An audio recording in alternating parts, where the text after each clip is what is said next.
Hello welcome back to my channel स्वाक्स kitchen. आज मु आपण मानक पई गोटे गरमा गरम आलू चॉप रे रेसिपी नै के आछे।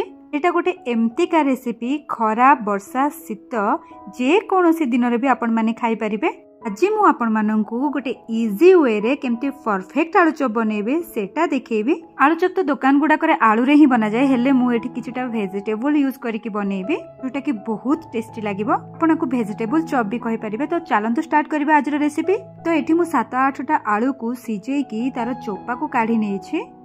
देन गोटे गाजर, फाळे फुलकोबी, 4-5 टा बीन्स, फाळे कैप्सिकम, फाळे बीट को एठी पूरा छोटो छोटो करके काटी नै छी।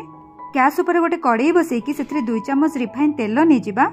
तेल टिके गरम ही आसीबा परे गोटे चम्मच सोरिष, गोटे चम्मच जीरा, गोटे चम्मच पिरी डाली, गोटे कंचा लंका टिके फ्राई ही आसीबा परे 8-10 टा भृषंग पत्र को आमे एमती टिके छिंडे की पकेई नबा।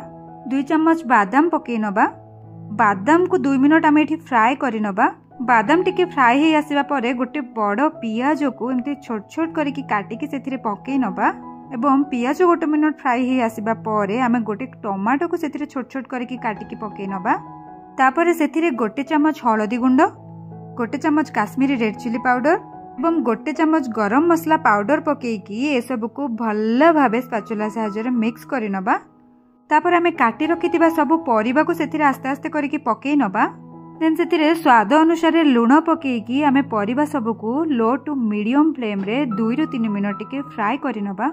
परिबा जल्दी कुक होबा पई मु एठी गोटे प्लेट भी घोड़ी नै छी। जेतु परिबा सब एठी बहुत छोट छोट कटा हेची तो एटा जल्दी सिझी जाय तेल रे। वर्तमान मु एठी मुठाए फ्रोजन ग्रीन मटर को पके नै छी। वर्तमान आलू सब को आमे एमती टिके टिके हाथ रे चिपके की सेथिरे पके नबा। गोटे जिंस एठी ध्यान देबे, आलू को बेसी चकटिकी पकेबेनी, बस मु जेमती हाथ रे चिपके की पकोउची आपण माने सेमती ही पकेबे। आलू सब एठी वर्तमान हमर पड़ी सारी छी। भल्ल भाबे आमे ए सब को मिसा मिसी करि नबा। बस मु एठी जेमती टेक्निक रे करूची आपण माने सेम टेक्निक ही अप्लाई करंतु, देखिबे आलू चॉप पूरा परफेक्ट बनिबो। मसला को एठी बेसी कसिबा दरकार नाही, बस सब मिसी सारिला परे एमती टिके कलर चेंज हो जिवो। देन हमें गैस रो फ्लेम को ऑफ करि नबा। आलू मसला एठी हमर रेडी हे जाचे। वर्तमान हमें बेसन रो गोटे बैटर तयारी करबा। मु एठी गोटे कप बेसन नै जाउची। देन सेथिरे गोटे चम्मच हळदी गुंड, गोटे चम्मच काश्मीरी रेड चिली पाउडर, स्वाद अनुसार लूण, आधा चम्मच बेकिंग सोडा एवं गोटे छोटो चम्मच अदा रसुण रो पेस्ट देकी सेथिरे हमें गोटे ग्लास पानी दे नबा। तापर हमें ए सब को भल्ल भाबे हाथ सहायरे चकटी चकटी की मिसई नबा। आपण माने हाथ सहायरे बैटर को जेते मिसेबे बैटर आपनकर सेति की परफेक्ट हबो एवं किछि क्लम्प्स भी रहिबनी से भितरे। बैटर रो कंसिस्टेंसी एतिकी ही रखिबे। आलू चॉप रो कवरिंग जेतिकी पतला हबो आलू चॉप खाइबा को सेते भलो लागिबो। बैटर को जदी आपण मोटा रखि देबे बेसी ताहाले तार कवरिंग टा मोटा हे जिवो, आलू चॉप बिल्कुल भी भलो लागिबोनी। एथि प्रति पूरा ध्यान देबे। वर्तमान हमें आलू चॉप जेतिकी साइज बनेबार अछि सेतिकी साइज रो आलू आनी की ताकू हम एम्ति हाथ सहायरे गोल गोल करि नबा।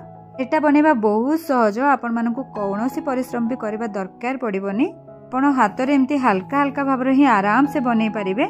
साइजटा आपनको ऊपर डिपेंड करछु, आपण जेमती चाहिबे सेमती करि परिबे। तो वर्तमान हमें गैस ऊपर पुनी थरे गोटे कड़ाई बसई की सेथिरे टिके बेसी अमाउंट रो रिफाइन तेल नै जिबा, जेमती की आलू चॉप तेल रे पड़िला परे आराम से बुडी परिबो। सेही हिसाब रे हमें तेल नै जिबा।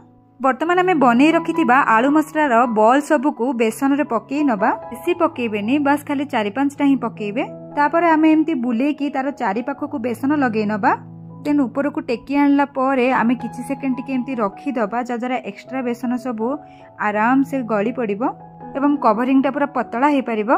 तेल एठी हमर गरम ही आसलानी। गैस रो फ्लेम को आमे लो टू मीडियम रे रखिकी गोटे गोटे आलू चॉप को एथिरे पकेई नबा आस्ते आस्ते। तो मु एठी पुणी थरे गोटे आलू चॉप को कैमरा सामना को आनी की देखै नउची आपण माननकु। गोटे साइड टिके कुक हे गला परे आमे सब आलू चॉप को आस्ते आस्ते करिकी उल्टै नबा। आलू चॉप रे जहाँ भी ब्राउन कलर देखा जाउची सेटा किछि भी पोड़ीनी, बीट पई एम्ति कलर आछि तार। एटा तो कुक होबा पई मात्र 4-5 मिनट ही लागि थाए। वर्तमान एठी सब आलू चॉप हमर रेडी हे सालानी। आमे आउ ताकू टिके एपट सेपट करिकी से सब को तेल रु आस्ते आस्ते करिकी काढी नबा। देन ए सब को गोटे प्लेट रे टिश्यू पेपर पकेकी रखी नबा, जदरा एक्स्ट्रा ऑयल सब एब्जॉर्ब हे जिवो। आलू चॉप संगरे मु एठी गोटे टमाटर चटनी बनै नै छी जोटे की बहुत बढ़िया लागे। से चटनी रेसिपी मु आगरू गोटे शॉर्ट्स वीडियो रे आपण मानक सहित शेयर करी जदि आपण माने देखी नांती मु ताले तार डिस्क्रिप्शन बॉक्स रे लिंक दे नेबी। बाकी ग्रीन कलर वालाटा होची चिल्ली सॉस। आपण माने तो लुक रु ही जानि परथिबे केते परफेक्ट बनी छि आज आलू चॉप। आपण माने भी जदि स्टेप वाइज मोर सबु प्रोसीजर को फॉलो करिवे ताहले आपण को आलू चॉप भी एमती परफेक्ट बनिबो एवं आपण माने दुकान रो किनिबा ही भूली जिवे। बहुत कम टाइम भीतर ये रेसिपीटा फटाफट बनिकी रेडी हो जाए। ओके तो आज आलू चॉप बा वेजिटेबल चॉप रो प्रिपरेशन आपण मानकु केमती कोन लागिला मते कमेंट रे जणेबा को बिल्कुल भूलिबेनी। पुणी देखाबो आ एको नुवा वीडियो रे एवं आ एको नुवा रेसिपी सहित। आज पई रहिली बाय बाय।